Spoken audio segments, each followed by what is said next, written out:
Hoy viernes 2 de febrero de 2024 llegamos a la emisión número 480 de la memoria histórica aún no contada del conflicto armado en Colombia. Y vamos a analizar en el evento de hoy un suceso que ocurrió a mediados de enero de 1960, cuando la Dirección o la Jefatura Nacional de Orden Público adscrita al Ministerio de Gobierno de la época publicó con bombos y platillos la noticia que en un solo día habían sido capturados en distintos sitios del país 114 bandoleros, casi todos con relación directa con las bandas criminales tripartidistas que delinquían en las diferentes regiones. Y también pues hubo algunos combates con bajas de estos delincuentes. Esto lo queremos enfocar hoy desde un punto de vista mucho más profundo, más analítico, más académico y de más reflexión. Y como hemos venido diciendo esta semana, con los 5 episodios que hemos visto, inclusive este, siempre nos va a dejar más preguntas que respuestas y nos va a poner a reflexionar sobre quiénes somos como colombianos, quiénes somos como sociedad y dónde está el germen de tanta descomposición, porque es que no es normal que una sociedad tenga una época de tanta delincuencia en un momento determinado y que eso se prolongue en el tiempo. Usualmente ha ocurrido en todas las épocas de la historia de los países: Inglaterra, la época de los bandidos de Robin Hood; en Estados Unidos con la época de los bandidos del oeste y luego con la época de los bandidos de Al Capone y sus cómplices. Pero todos esos fenómenos pasaron. Tuvieron coletazos, obviamente, porque son fenómenos geopolíticos e históricos, pero el tema en Colombia es que viene acumulado desde hace décadas. Ese evento era la consecuencia de otro cúmulo de violencias y han pasado ya 65 años desde estos hechos y seguimos en lo mismo. Entonces, eso nos indica que el problema es de fondo y que las medidas que en cada momento se toman por parte de los gobiernos de manera populista, verbigracia, las que tomó la administración Lleras Camargo, muy fundamentada en un discurso veintejuliero y lleno de epítetos y de exaltaciones a la fuerza pública, con tal de que los dejaran gobernar a los delincuentes de cuello blanco de siempre, repartiéndose el poder en 16 años. eh, no fue la solución al problema y podemos hacer un juicio crítico exacto o por lo menos muy aproximado pasado este tiempo. Entonces, este caso de la captura de los 114 delincuentes lo trataremos de esa manera. Adelante, mi coronel. Mi coronel, ¿cuál es el perfil geopolítico del departamento del Valle y sus aledaños al iniciar el segundo año del gobierno de Alberto Lleras Camargo, cuando se ejercía la violencia política tripartidista en 1960? Pues, mi coronel, el departamento del Valle, corazón del centro occidente del país, suroccidente del país también, estuvo muy afectado por la violencia por la razón de ser un departamento muy productivo en café, azúcar y en un flujo importante de industrialización en la ciudad de Cali. Y como la violencia se había enseñoreado en los departamentos aledaños, Cauca, Tolima, Huila eh, y Caldas, era usual que se produjeran los desplazamientos masivos a las ciudades, unos hacia Ibagué, otros hacia Bogotá y otros hacia Cali. En el caso específico del Valle, Cali se convirtió en el epicentro que recibía todo ese flujo humano, además del flujo humano eterno que ha tenido Cali, que es la violencia y la pobreza en la zona del Pacífico y la atracción que ejerce la ciudad como un imán, como un polo de desarrollo, en la cual muchas personas de esas zonas ven una oportunidad de una oferta laboral o una potencialidad laboral y también la potencialidad de que sus hijos puedan estudiar eh, en un centro educativo que les brinde un poco más de posibilidades de desarrollo futuro. Entonces, el departamento del Valle, gobernado en esa época por conservadores, tuvo una marcada incidencia de sectores radicales de la Iglesia Católica, de terratenientes afectados por la violencia de los liberales y comunistas, y desde luego porque en los centros educativos tuvo bastante influencia el germen de la revolución socialista copiada de Cuba, y fueron llegando otros eh, elementos que querían multiplicar lo que ocurría en China, lo que ocurría en Rusia, y revivir eh, parte de la violencia de los años 50, que también fue muy intensa, sobre todo en el centro del valle, teniendo la ciudad de Tuluá como epicentro de despliegue hacia los 4 puntos cardinales de lo que allí sucedió. Todo esto podría darnos un mapa mental, una imagen general de qué fue lo que ocurrió en el valle en el momento.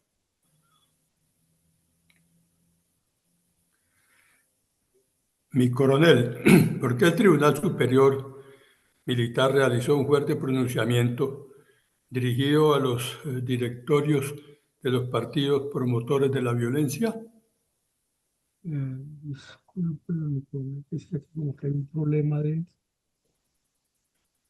Ya, resulta que de un momento a otro los magistrados del Tribunal Superior Militar produjeron un documento que causó escozor dentro de los sectores políticos y económicos del país, sociales, medios de comunicación, porque no es normal que un tribunal eh, que esté encargado de ejercer la justicia en el más alto nivel de su ramo se manifieste públicamente en un momento en que el país está bastante polarizado, en que se anunciaba que por fin el ejército había podido entrar a Gaitania a resolver el problema entre mariachi y las pandillas de Charro Negro, en que el mismo Ministerio del Gobierno o del Interior, que anunciaba al país con bombos y platillos que ha capturado 115, 114 delincuentes,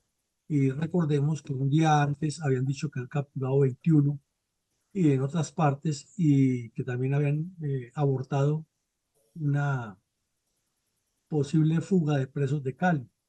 Y que los dos partidos están en una actividad muy febril hablando de hacer la paz, y el presidente acababa de visitar Ibagué y había anunciado la creación de un comando especial. O sea, era una cantidad de noticias que se suponía que la justicia estaba perfectamente alineada con todo ese proceso y que todo funcionaba eh, como un reloj, cada piñón perfectamente atado al otro.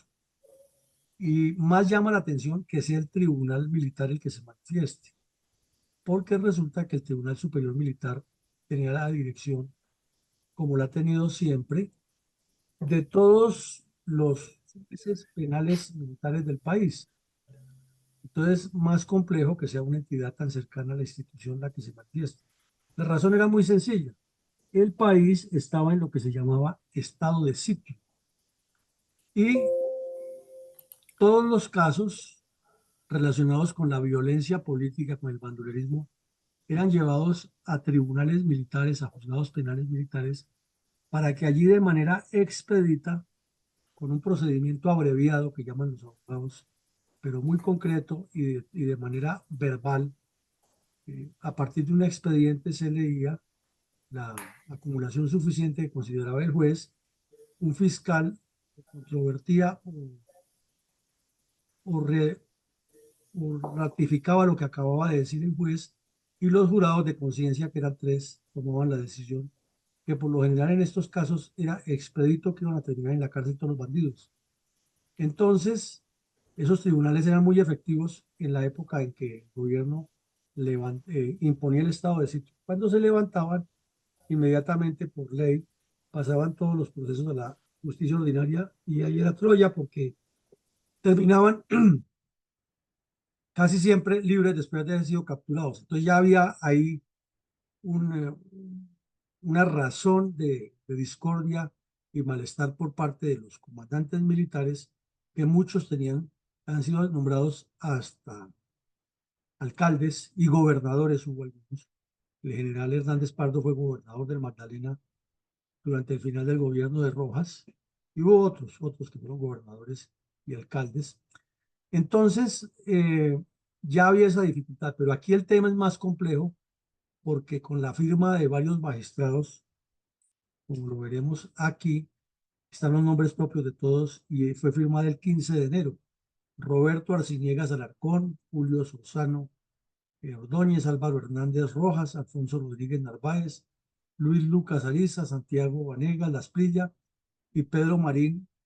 Ellos eran magistrados, eran abogados muy conocidos en el país, y además los fiscales penales militares. Estaba entre otros alguien que es increíble que haya sido fiscal militar, Eduardo Umaña Luna, que es un izquierdista muy conocido y que después escribió en contra de las fuerzas militares, eh, parte del libro que hablábamos ayer de la violencia en Colombia. Ignacio Talero Lozada y Álvaro Correa Reyes, todos firmaron diciendo que repudiaban cualquier intento de introducir circunstanciales intereses políticos en las determinaciones que tomaran los tribunales. Pues resulta que como estaban acostumbrados los directorios políticos, un delincuente, bandido de estos, cometía crímenes en algún municipio de estos apartados y los jueces estaban casi inermes o tenían filiación política, pues iba el capo de la región, el cacique regional, y hablaba con el juez y lo soltaban, o el alcalde hablaba con el juez y soltaban al bandido.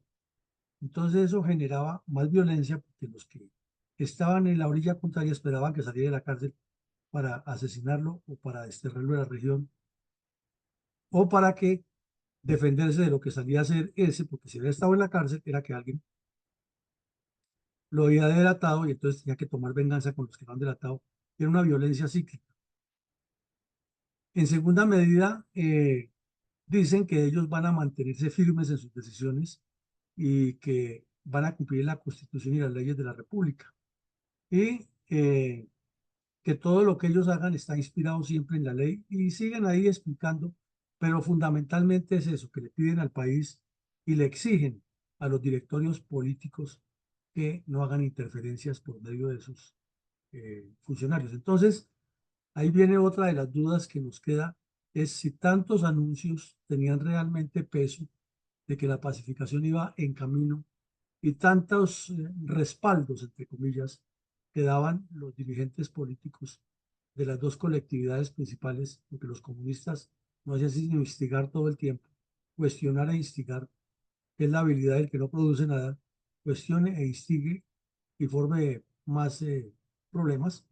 Entonces, obligaron al tribunal a manifestarse de esa manera, y pues esto son palabras mayores porque ellos eran los que estaban tomando las decisiones de fondo con las capturas de los delincuentes y con la persecución al delito. Entonces, en ese sentido fue que el tribunal se manifestó. Debe haber sido muy impactante que el Tribunal Superior Militar se pronunciara en acusar directamente a los directorios políticos como promotores de violencia, ya fuera por acción o por omisión. Claro, eso es cierto. Y analice usted que en esos mismos días Mariachi se le metió a la guarida a los bandidos comunistas. Seguían los secuestros como la masacre de Versalles, de la cual este mismo día que estamos hablando capturaron a la mayoría. Los gobernadores hablando cosas que no eran ciertas. Mejor dicho, estaba el país en una situación muy convulsa. Correcto. ¿Cómo destacó la Jefatura Nacional de Orden Público ante los medios de comunicación y que por obvia extensión a toda la ciudadanía, la exitosa operación a nivel nacional contra las redes del comunismo urbano y rural que terminó con la captura de 114 bandoleros en todo el país en enero del 60? Pero mi coronel, fue una operación conjunta entre la justicia, los jueces, los inspectores de policía que estaban mucho más relacionados con la acción, y las fuerzas militares y de policía y el servicio de inteligencia que llamaba el SIC.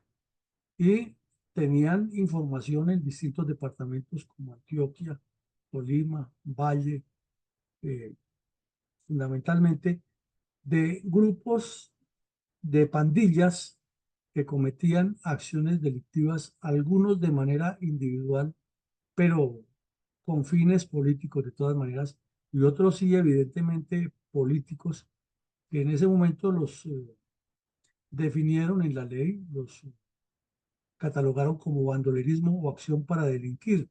Y menciona, por ejemplo, que en Antioquia hubo capturas importantes en Río Negro, ahí cerca de la capital, en Chigorodó, donde ya eso estaba descomponiéndose desde cuando los comunistas se metieron a infiltrar los sindicatos bananeros, en Támesis, por ser el suroeste antioqueño que fue muy afectado, en Puerto Berrío, que es el nordeste antioqueño prácticamente, también uno, por ejemplo, que estaba sindicado de organizar una banda de criminales, atracadores y asesinos de esos, estaba prófugo de la justicia y lo capturaron en Fredonia, en El Retiro, en Ibéjico y otros municipios. Aquí la lista sigue, mire, está Bolívar, Antioquia, Dabeiba, nuevamente en Támesis, en Yarumal, eh, otra operación grandísima en Dabeiba, en el nordeste antioqueño, donde capturaron como a 9 bandidos, todos indicados de asesinato de personas en Caldas, el antiguo Quindío, Caldas y Risaralda, en Quinchía y Manizales también otras capturas, en el Tolima la lista larguísima, en el sector de Santa Isabel, donde delinquió mucho tiempo Sangre Negra, le capturaron un montón de gente responsable de masacres y de abigeato, de ataques a la fuerza pública, en Alpujarra, Tolima, al sur oriente del departamento. También hubo 2 operaciones grandes en la propia ciudad de Ibagué, en el Guamo, en Alvarado, que queda al norte del departamento, y en el Valle, nuevamente Tuluá, como si no quedara un solo día en que Tuluá no ocurrieran hechos criminales. En el norte de Santander, en el municipio de Ran, el Dobio, bueno, en Caldas también hubo, en Balboa, otro municipio distinto al que ya hemos mencionado, y allí ya hubo muertos en combates. En Palermo, Huila, también hubo muertos eh, por una acción cometida por bandidos liberales y comunistas, y también hubo otra cantidad de muertos en el Valle, en otros municipios. Entonces, esto ya es el signo de que la sociedad estaba completamente descompuesta. Pero si lo comparamos con hoy en día y guardamos las proporciones por la densidad demográfica, no es que haya cambiado mucho. Y todos los días se abre la prensa que captura una banda de atracadores, que captura un guerrillero, que captura un narco. O sea, hay algo mucho más de fondo aquí detrás de todo esto. Eh, y de remate, ese mismo día anunciaron que siempre que se ha logrado volar de la cárcel el tal bandido alias El Mosco, que era uno de los asesinos más grandes en la región, que tenía un prontuario más amplio y que finalmente pues fue dado de baja por el ejército en una operación en años posteriores. Pero el punto aquí es que veíamos ayer que con bombos y platillos el gobernador y el alcalde de Cali anunciaban que habían abortado una fuga de 50 bandidos de la cárcel Villanueva de Cali y que entre esos se había puesto a buen recaudo al tal Mosco, a Sonrisal y al Arbolito y al Ocho, que eran de los más conocidos. Eso dijeron las autoridades civiles y se publicó en los medios de comunicación como una noticia que la vimos ayer. Y hoy estamos viendo que de todas maneras en la noche siguiente se ejecutó el plan de fuga y que se comenzó a hacer una investigación exhaustiva, como dicen en Colombia. Y posteriormente, no este día, sino posteriormente se probó que había sido una fuga planeada con la Guardia Penitenciaria y que los bandidos habían salido uniformados como guardias de prisiones, por lo menos 2, pero que el único que se ha podido escapar había sido el tal el Mosco, que era el más peligroso de todos, porque los demás en un momento de reacción fueron capturados por la Guardia en el momento en que salían de la cárcel. Entonces, suma una cosa con la otra y se da cuenta que la justicia descompuesta, la dirigencia política, los gobernantes mintiendo y utilizando la fenomenología de la violencia como un medio de autopublicidad. y la guardia penitenciaria completamente corrupta.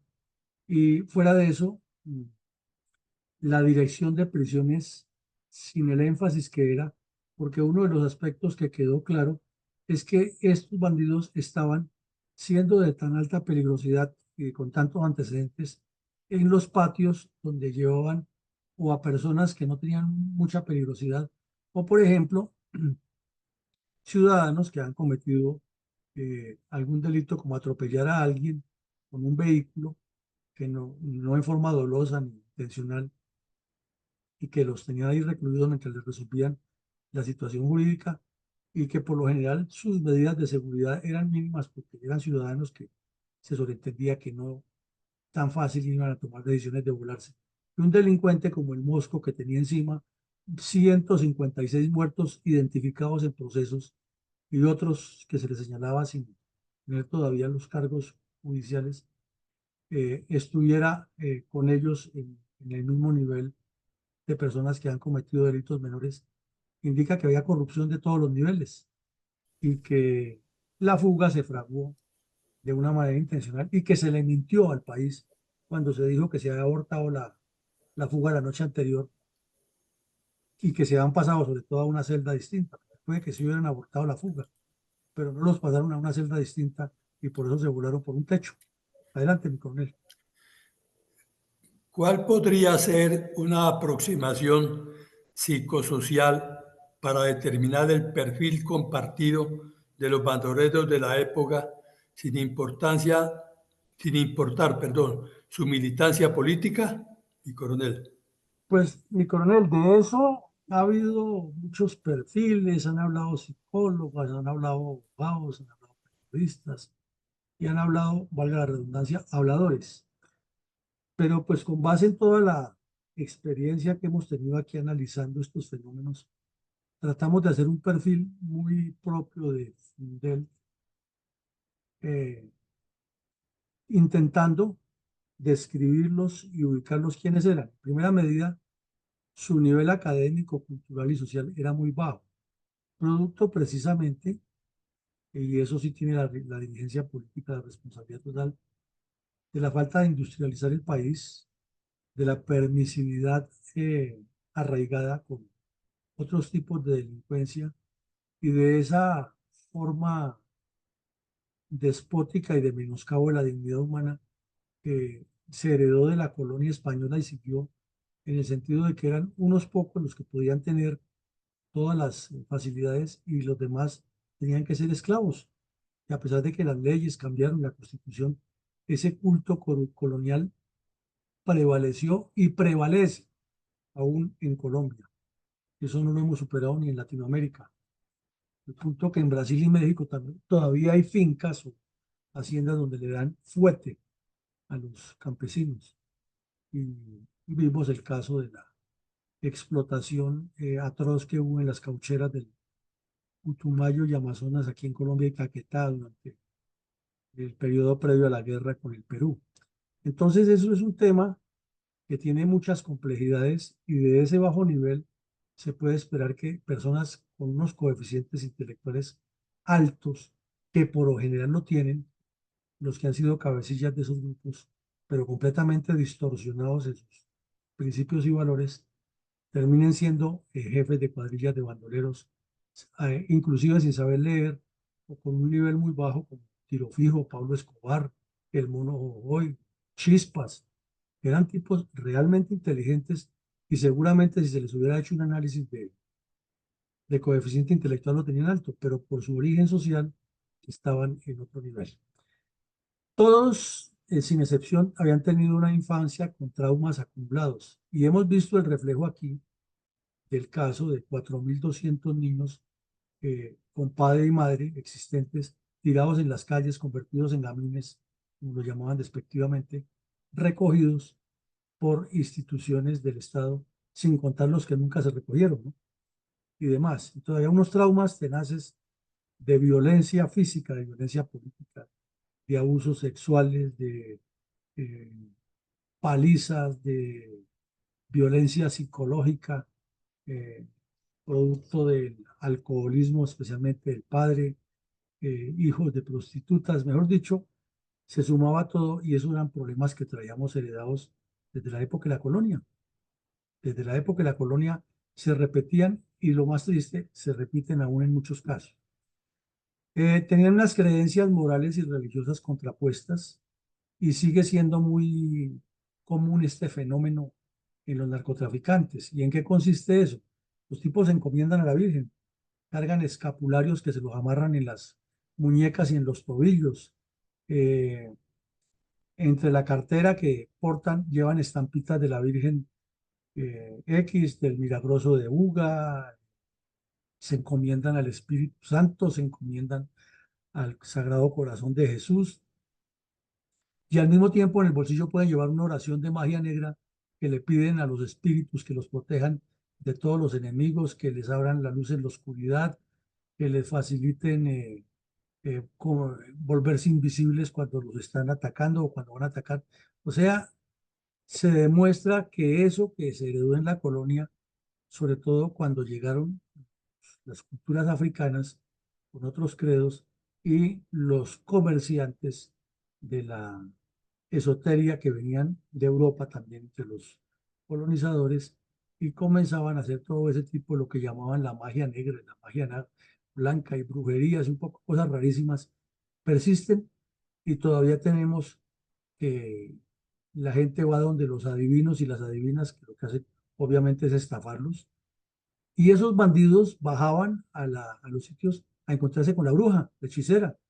Y la hechicera, con base en los chismes, porque era como más bien un epicentro de chismes, les diseñaba su futuro y en algunos acertaba.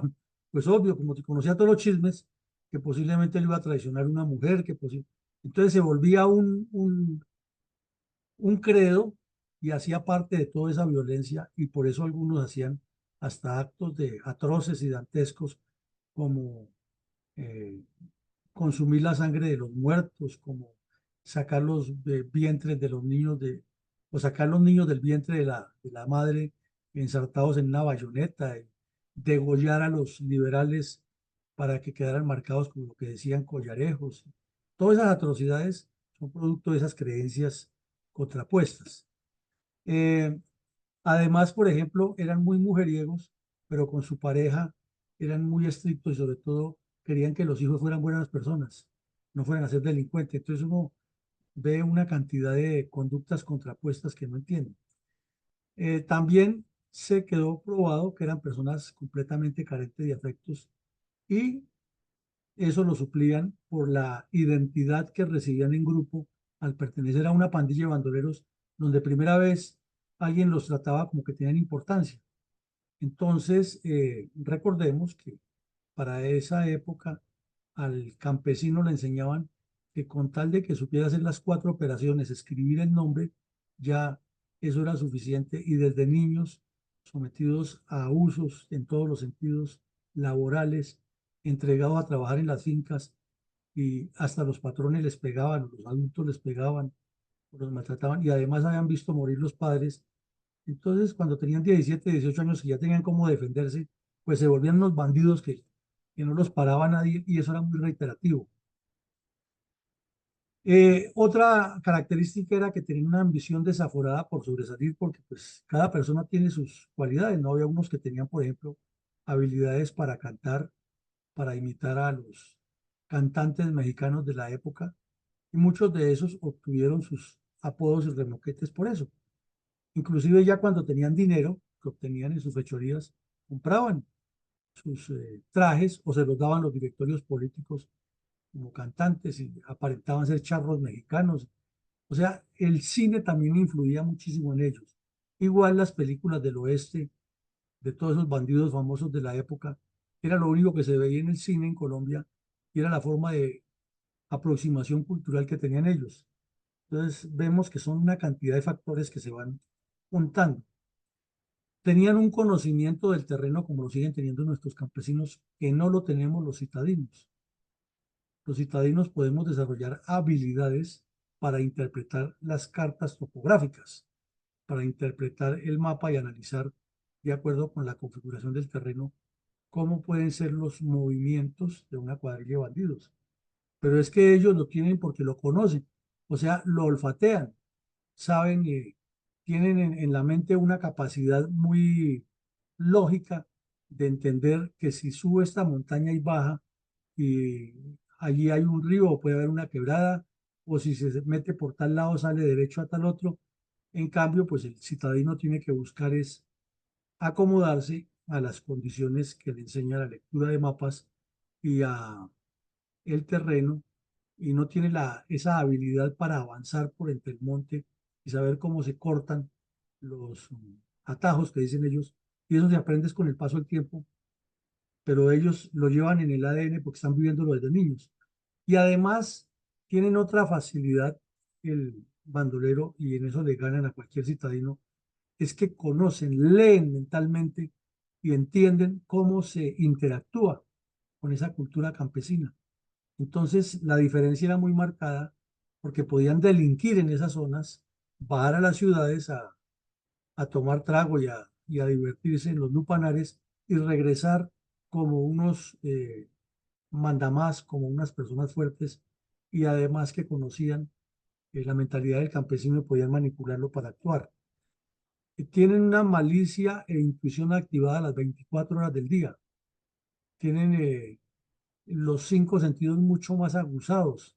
Un campesino en su región detecta el olor a cigarrillo a cuadras, a distancia. Eso no lo detecta tan fácil un citadino.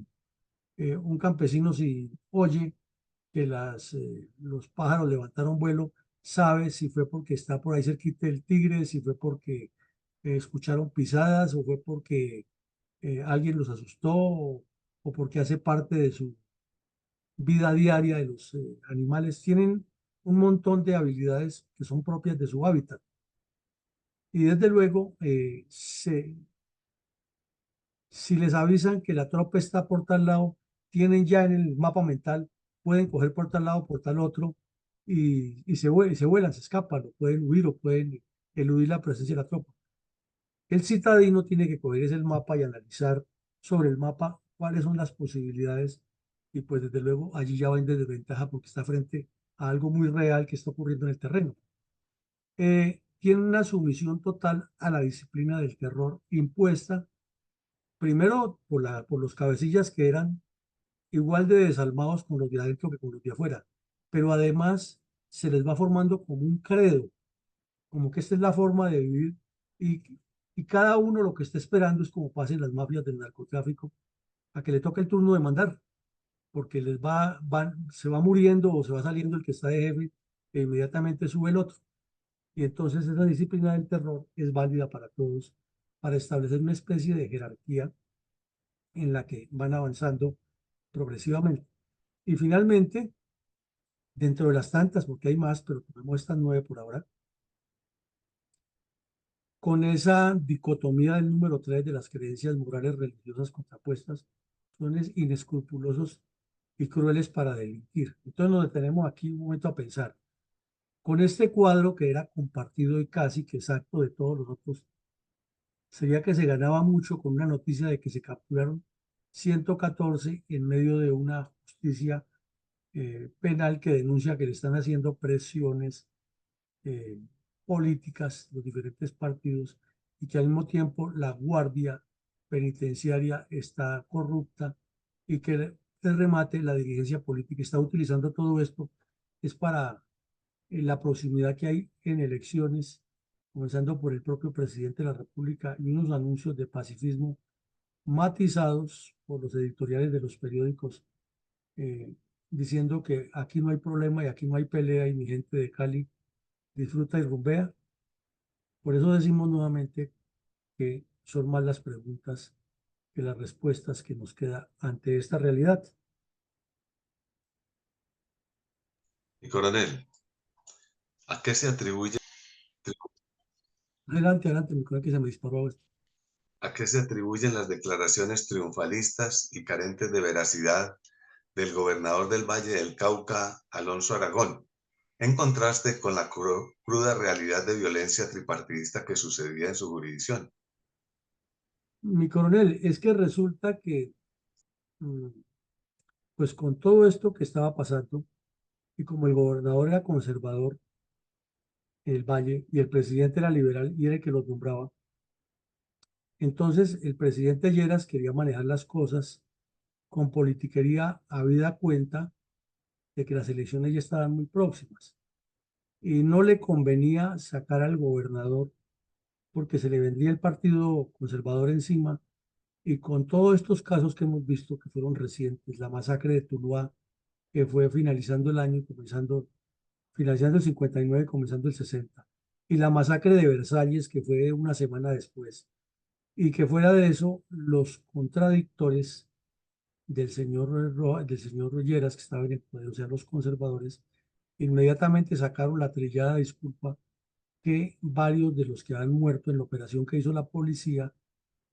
para capturar a los bandidos que habían cometido la masacre de Versalles, que no habían estado ahí, que eran policías, que eran civiles asesinados por la policía, o sea, una especie de lo que llaman hoy, mal llamado, el falso positivo. El mismo día, el ejército por fin había entrado a Gaitania y había evacuado a los civiles que había sacado a los bandidos de Mariachi para que se fueran de ahí y los gobernadores del Tolima y el Huila habían dado parte de tranquilidad. En Cali vemos que había ocurrido la fuga del tal Mosco, que eso fue un hecho gravísimo y todos presumen que la dirigencia política del Valle tenía mucha complicidad porque el tipo era de filiación conservadora y era uno de los bandidos conservadores en un departamento gobernado por conservadores. No hay ninguna prueba directa que hubiera complicidad, pero la suposición inmediatamente era por lo menos lógica.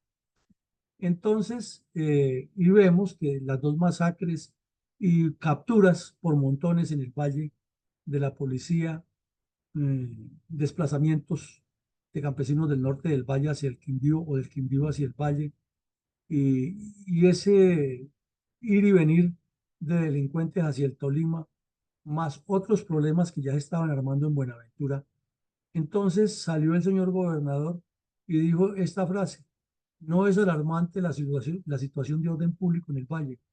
¿No les suena a ustedes parecidos como uno que dijo estaba el país incendiado en paros por todas partes, dijo que el tal paro no existe?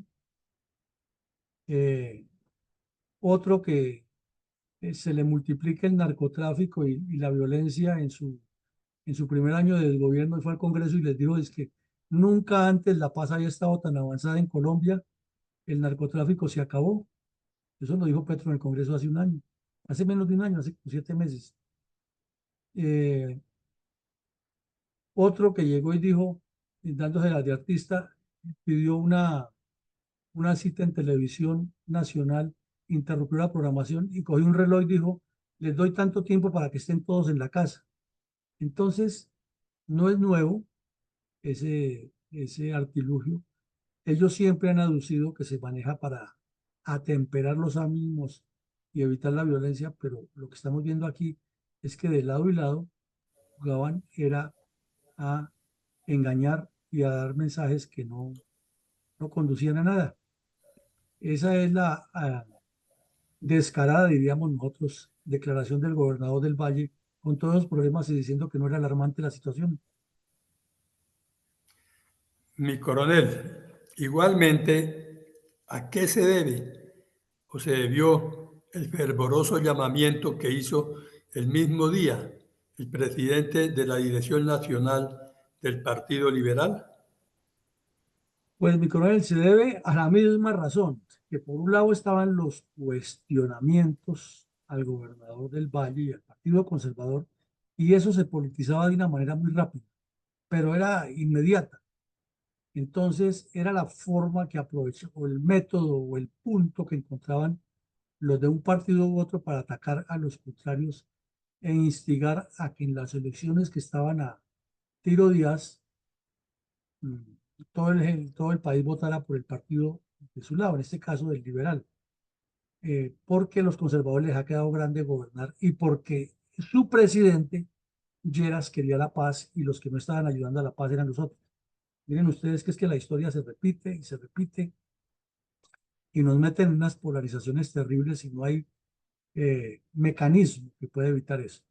Entonces el señor Echandía se reunió en el Tolima con 500 dirigentes liberales de los distintos departamentos, perdón, de los distintos municipios del departamento.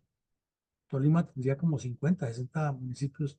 Quiere decir que venían un promedio de 8 o 10 por cada municipio, la mayoría hombres, muy poquitas mujeres, porque pues siempre ha sido así la participación de la mujer en política, menos, pero sí había algunas. Y todos estuvieron en unas reuniones en una especie de convención con el señor Echandía y se echó otro discurso de esos 20 julieros. Él era muy buen orador. Además era un hombre muy preparado, era abogado y había sido presidente encargado y designado a la presidencia, ministro, y ha sido un actor, valga la redundancia, muy activo en los eventos del 9 de abril y por lo menos en ese momento tuvo la sindéresis de decirle a los del Partido Liberal que pararan la locura que pensaban incendiar más de lo que estaba el país ya. Cuando les preguntó, dijeron que vámonos para el palacio a tomarnos el gobierno. Y les digo, bueno, ¿y el poder para qué? Por lo menos tuvo esa sensatez de decirles que no fueran a derrocar al presidente en ese momento, que lo podían hacer, porque eso lo que hacía era ahondar más la violencia. Pues la violencia sí se ahondó, pero por lo menos sostuvo la figura de la institucionalidad. Pero bien, volviendo al tema, en ese discurso ante más de 500 invitados, habló de lo divino y lo humano, retomó las épocas de los grandes caudillos liberales, de las transformaciones sociales, que el Partido Liberal era el que había hecho X y Y, porque en eso eran especialistas ellos y los demás, muchos sin entender, pero aplauso va, aplauso viene, y salían convencidos que aquí en la región a traer más liberales y acabar con la hegemonía conservadora que ha tenido al país en el atraso, porque ahora sí había escuelas. Bueno, eso es reiterativo de todas las épocas. Lo que queremos aquí cotejar y presentar A frente a B y B frente a A es que al mismo tiempo el gobernador del Valle con el departamento encendido y este, que era el director nacional liberal, con el departamento de Tolima completamente encendido, con mariachi y los demás bandidos matándose en el sur, con una cantidad de asesinatos al norte del departamento, etcétera. Y él hablando de la unidad liberal y de la integración de esos liberales que andaban con el MRL, que eran los que se acercaron más a las guerrillas, y los de los otros que hacían los morrongos y financiaban también a guerrilleros como Mariachi, que todos formaran un solo núcleo. Y ahí no le hemos pasado, hablando de unidad, de unión, unos con otros, pero el país en un desangre, y parecería que se repite la misma figura actualmente. Y lo hablamos específicamente en el caso de las reservas de las fuerzas militares, que son un potencial grande para reorientar el país, y no se habla sino de unidad y unión, pero no de proyectos ni de la realidad de cómo se solucionan los problemas del país. Entonces, la historia sí se repite, mi coronel. Y coronel, ¿cuál es el perfil de una cuadrilla de bandoleros durante la época de la violencia tripartidista en Colombia? Bueno, mi coronel, ya vimos cuál es el perfil de la cuadrilla, del bandolero individualmente. Ahora miremos sociológicamente un poco el perfil colectivo de cada grupo, de cada cuadrilla. Entonces, era un grupo que tenía altísimo porcentaje de campesinos, casi todos, algunos citadinos, pero muy pocos, y dentro de cada grupo había mujeres, unas activas, otras pasivas, unas que definitivamente andaban con el cabecilla y era una mujer intocable porque el que la tocara o la mirara, ese ya sabía lo que le pasaba, o el que iba a hacer eso, pues tenía primero que eliminar al cabecilla. Y algunas de ellas se hicieron famosas también por su crueldad y por su capacidad de dirigir acciones atroces contra los adversarios políticos o contra las víctimas de la depredación económica. Tenían como característica una serie de guaridas urbanas, rurales mejor. Algunos vivían en casas, como vimos hace ya un par de años que comenzamos con este programa, unas operaciones que hicieron con casas que tenían hasta túneles en las montañas. Otros vivían en cuevas, cuevas de las que se forman naturalmente en las montañas, que hay regiones donde hay varias, muchas. Y otros completamente transhumantes, con su morral a la espalda, con su hamaca, con su carpa, y iban cambiando de sitio, pero esos eran ya en esa transición final de liberales a comunistas. Los demás se acostumbraban a que establecían unas medidas de seguridad, de control, una especie de avanzadas, y se movían ahí en las regiones y tenían hasta casas propias. Y la gente sabía dónde estaban, pero el temor a denunciarlo era terrible porque la retaliación era violenta. Porque la gente no tenía la seguridad de que el ejército los eliminaba cuando llegara allí, sino que si los capturaba, pues inmediatamente con esas condiciones individuales que hemos descrito, detectaban quién los había denunciado, inclusive sin que nadie les dijera. Por el solo olfato y deducción sabían quién los había denunciado. Entonces era un problema grande. Y tenían unas redes urbanas que eran perfectamente ligadas con los directorios liberal o conservador o comunista del municipio, con quienes se reunían clandestinamente o hacían contactos por métodos que fueron refinando cada vez más. Eran grupos que en conjunto no tienen una ideología política clara, como sigue siendo la constante en Colombia.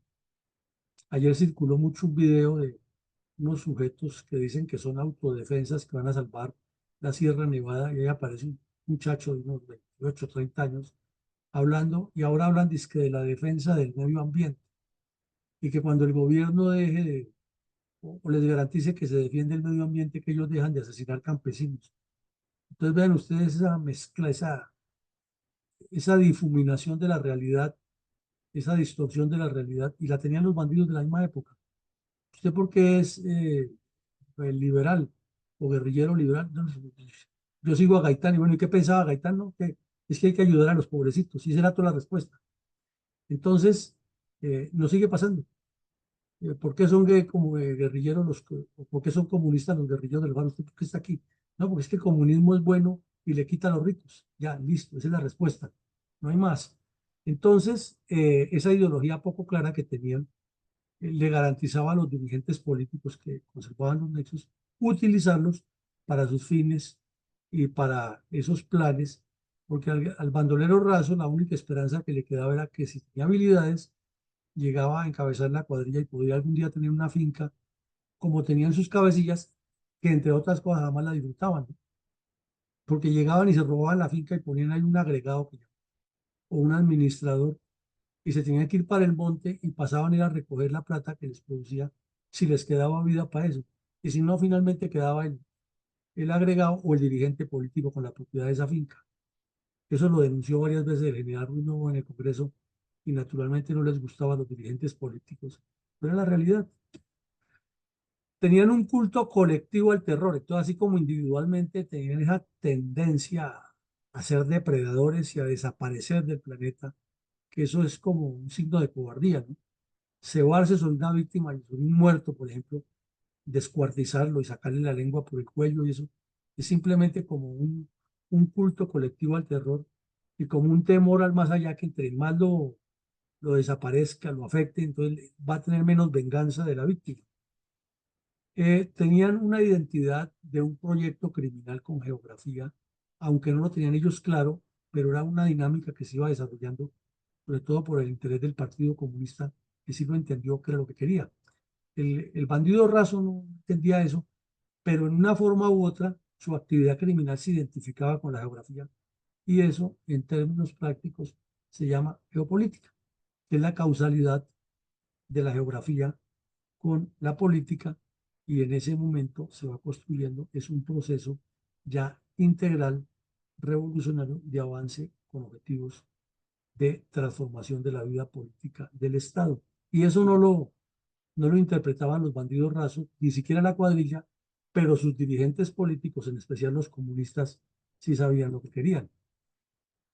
Hicieron una construcción de la historia negativa que tiene un contrasentido, porque la historia tiene contrasentidos que son interesantes. Y es que en medio de toda esa violencia obligaron al Estado a mirar para allá, para los sitios abandonados, y a seguir en el proyecto que había iniciado el general Rojas de, entre comillas, civilizar el país. Entonces vean ustedes la forma tan compleja como ocurre, como si fuera un fenómeno de la naturaleza, como el que sucede en la región de Australia, que en la época de verano intenso, las lavas de los volcanes o las temperaturas mismas generan una destrucción impresionante de bosques para que cuando venga la primavera y el otoño se reconstruya eso y se mejore y la misma raza de los animalitos mejoren, las especies. Entonces parecería que como que en el comportamiento humano de sociedades ocurren a veces esos fenómenos, complejidades que no son tan sencillas de definir. Hubo una incidencia de la urbanización del país, naturalmente disminuyó la población rural, lo veíamos ayer, anteayer, con un mapa que nos presentaba analíticamente el editorial del Tiempo, pero al mismo tiempo la problemática urbana se disparó. Y eso es en todas las migraciones del mundo, porque, por ejemplo, en este momento está de moda las migraciones hacia el primer mundo de los países afectados por violencia y problemas sociales. Estados Unidos y Europa son receptores de muchos migrantes, pero es que el migrante carga no solo con él su escasa maleta que lleva, pero que sí carga su maleta total de sus problemas, de las psiquis, y esos los va a llevar a convertir en problemas para la misma comunidad que los recibe. Entonces, eso pasó con toda esta gente, llegaron, no tenían ninguna formación artesanal, habilidades sí tenían muchas, entonces los que se lograban engancharse volvían mecánicos, talabarteros, zapateros, sastres, etcétera, pero no eran todos. Entonces no había trabajo para ellos, casi todos terminaban en obreros de construcción y las señoras en empleadas del servicio, pero no estaban formados para eso. Y los que tenían todos esos traumas que hemos visto, pues fácilmente finalizaban comprometidos en violencia urbana y delincuencia, y más si tenían familiares relacionados con las guerrillas, entonces terminaban siendo sus contactos en las ciudades. Miren la fenomenología tan compleja. Y desafortunadamente las cuadrillas se convirtieron en elementos identitarios de segmentos poblacionales. Lo hemos visto aquí ya, por ejemplo, la región de Líbano, Casabianca, Falan y Anzoátegui. ¿Por qué Sangre Negra y Chispa sobrevivían allí con tanta facilidad? Porque no eran solamente los dirigentes políticos los que los financiaban, es que como los contrarios políticos a ellos habían cometido tantas barbaridades ahí, entonces las personas, finqueros y comerciantes y transportadores y dirigentes políticos no tenían otro camino que apoyar a bandidos tan atroces como Sangre Negra y Chispas para que ellos se encargaran de espantar a los adversarios políticos de allí. Y desde luego, en las regiones donde eran gobernadas por los adversarios políticos de Chispas y de Esquite, entonces allí también había cuadrillas de bandidos que organizaban sus masacres contra los contradictores políticos y ahí lo que tenemos es un círculo vicioso interminable. Y ya se veía también, sobre todo en los que se radicalizaron en la liberales de izquierda, con Chispas e inclusive con Sangre Negra, y otros, porque hubo más varios, Despiste, Desquite, que también fueron famosos por Tarzán, que fueron famosos por sus atrocidades y que se fueron acercando al Partido Comunista. Entonces ya comenzaron a hablar un, de una manera muy directa que ellos no luchaban entre liberales y conservadores, sino que su lucha era contra la oligarquía para que los pobres llegaran a gobernar. Y eso ya es doctrina marxista. Entonces, si le sumamos que esas cuadrillas van virando progresivamente hacia esa inclinación y que ya de cierta manera olfatean la identidad del proyecto criminal con la geografía, pues gana es el Partido Comunista que sí tiene claro su proyecto. Ese es el perfil que podemos resumir de una cuadrilla. Mi coronel, ¿podríamos tener algunas reflexiones para nuestra audiencia acerca de la captura de 114 bandoleros en todo el país en enero de 1960? Muchas, mi coronel. Dijéramos que producto de eso se habla de que fueron 300.000 muertos. Eh, y todos más o menos entre 20 y 30 años era la mayoría de los crímenes. Había unos de 50, pero esos eran mínimos.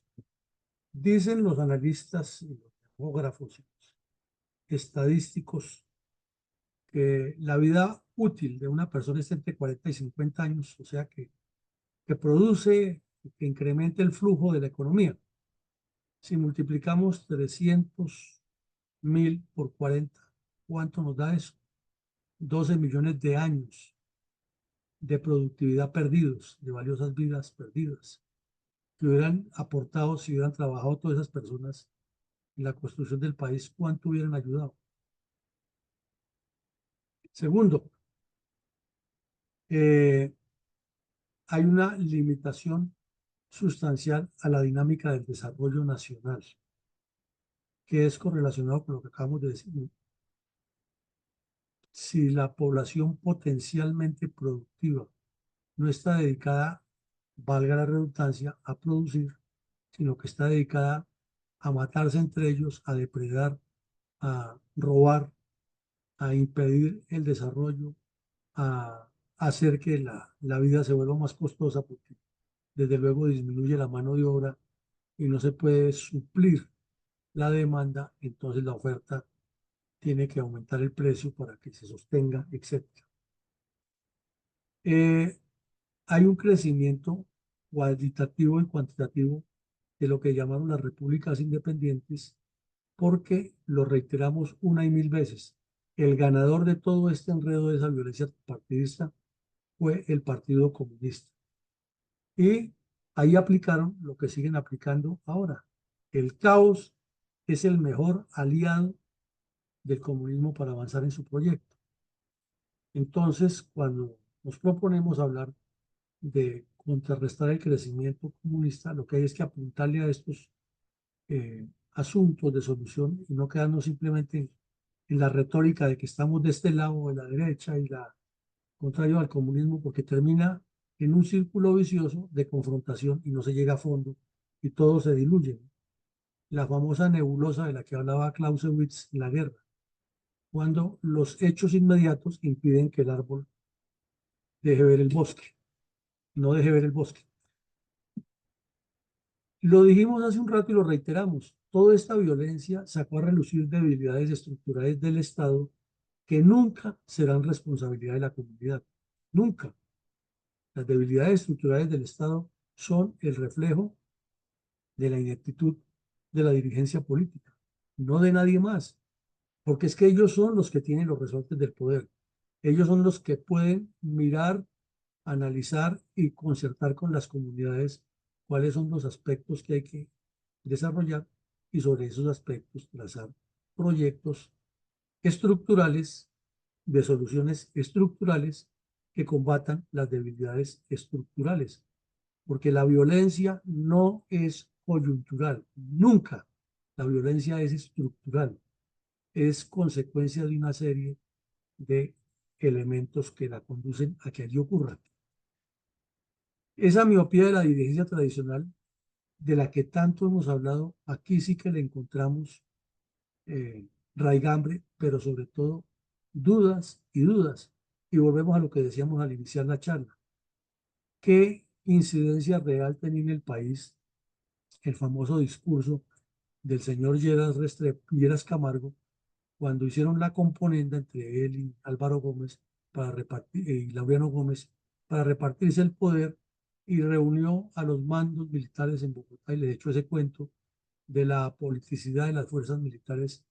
Entonces uno se pregunta, bueno, listo, si la politicidad de las fuerzas militares es necesaria y no debe estar metidas en eso porque su función es muy técnica, muy patriótica, pero eso no quiere decir que sean ignorantes de lo que pasa. Al contrario, que tengan la capacidad de decirles respetuosa y concretamente a los políticos no está fallando, eso es otra cosa. Pero uno se pregunta, ¿y si esa politicidad que él decía, apartemos a estos porque nosotros íbamos a solucionar, no llegó a nada? Entonces, ¿no será que nos está pasando lo mismo de ahora? Ustedes, el señor Petro es lo peor que hay, y lo es cierto. Pero entonces venga, vote por nosotros que somos la solución, que fueron los mismos que llevaron a Petro al poder, los mismos que descompusieron el país en ese momento y llevaron a esta violencia tan atroz, son los que después le decían a los militares, ustedes no se metan en nada, déjenos que nosotros gobernamos. O sea, hay repetición, y la repetidera, hay dudas. Fue la solución ese concepto, el bipartidismo y el Frente Nacional tan defendido por ellos, fue la solución, o lo único que hizo fue ahondar unos problemas que estaban vigentes. Eso también generó retos para los pensantes, para los que tienen la mente más abierta, que es que Colombia necesita nuevas formas de poder nacional. No estamos hablando ni de suplantar instituciones, ni de cambiar la constitución, sino al contrario, de cumplir lo que hay y hacer que las instituciones sean fuertes y que las ramas del poder nacional se estructuren orientadas, como lo dijo Simón Bolívar, los curas elevando las oraciones al Santísimo, los militares con la espada defendiendo las leyes y la constitución, y los gobernantes trabajando por el bienestar y la felicidad del pueblo. Fácil, como el billar, con una bola le pega a las otras dos y hace carambola y va sumando. 7. El compromiso de las dirigencias políticas con la realidad y el desarrollo del país ha sido bajo, pésimo y sigue siendo igual hoy, ayer y desafortunadamente si no lo cambiamos será siempre. Entonces, cuando hablamos de cambiar el país, es que hay que cambiar de verdad un montón de estructuras y hay que cambiar un montón de comportamientos y necesariamente los que han llevado al país a esa descomposición, que ya están descompuestos ellos, no van a ser parte de la solución porque su mentalidad es estar inmersos dentro de esta conflictividad y dentro de este enredo, y pues eso es una tarea que no es de un día para otro, porque hay que comenzar por formar antes que todo a quienes cambian el país. Los medios de comunicación de esa época inundados de amarillismo, pero era lo que daba las noticias. Entonces, hemos visto todas estas fotos tomadas de diarios de la época que aterran y preocupan, pero es lo que hay. ¿Cómo hacemos para negarlo si ahí está? Si era la realidad de lo que estaba ocurriendo en un país. Y finalmente, con todo el dolor del alma, que se publique y nos dé esa imagen para la historia del pueblo violento, pero era una realidad que existe y que falta decantarla más para resolverla. Y finalmente, eso es una prueba fehaciente de que el comunismo lo único que trae es atraso, destrucción, abandono y que busca, eh, como los gérmenes, como las bacterias, como los virus, siempre busca la suciedad, siempre busca lo peor de la vida sobre el planeta para sobrevivir ahí. Entonces, donde hay limpieza, donde hay asepsia, donde hay transparencia, los virus no sobreviven. Pero donde hay suciedad, mugre, desaseo, ahí está el virus. Y entonces, si lo miramos desde el punto de vista sociopolítico, donde hay conflictividad, violencia, choques, el comunismo encuentra lo mejor para sobrevivir. Y esa es otra de las explicaciones por qué la guerra en Colombia sigue tan eterna y cómo quienes la manejan le dan otros enfoques y el comunismo pasa de agache. Mi coronel González, escuchemos sus puntos de vista después de esta disertación. Gracias, mi coronel. El comentario del día de hoy. Claridades sobre el terrorismo en Colombia.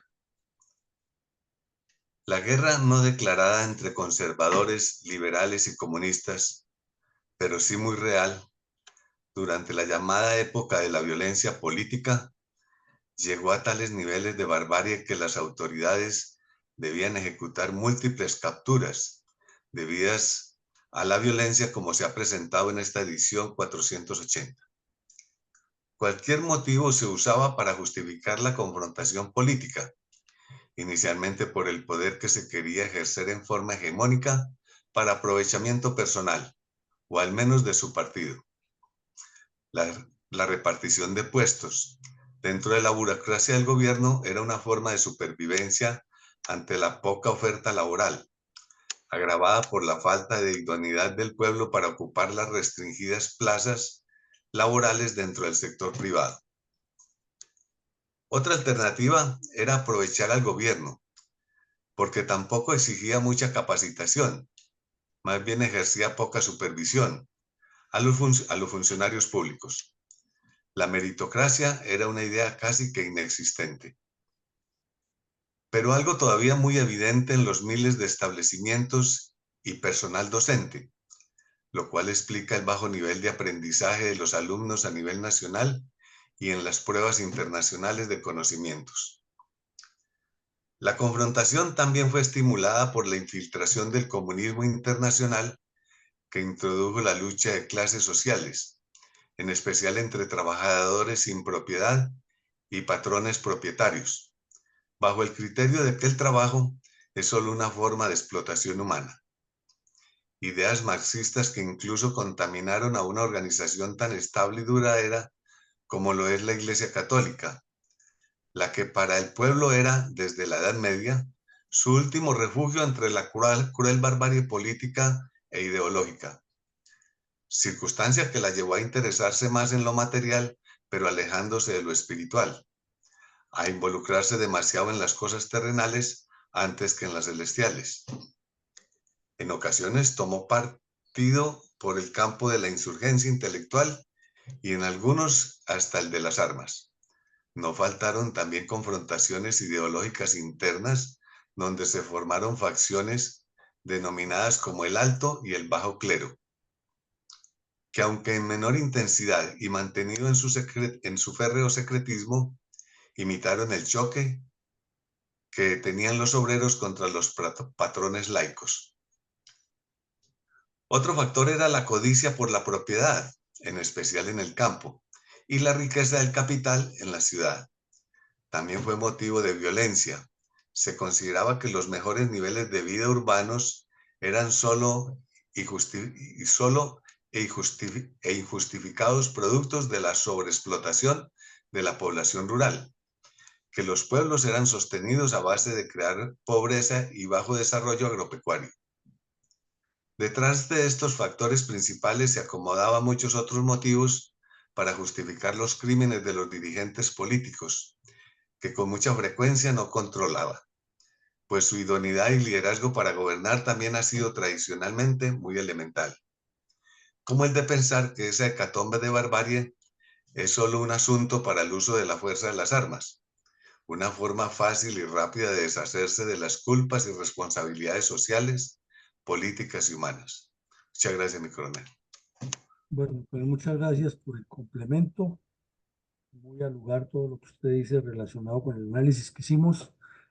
Entonces llegamos al final del ejercicio del día de hoy. En la noche tendremos un análisis interesante de cómo creció la economía en China y unas reflexiones de lo que podemos aprender de ese ejemplo. Mil gracias a todos y nos vemos el lunes en la memoria histórica con unos nuevos episodios de este análisis que venimos desarrollando.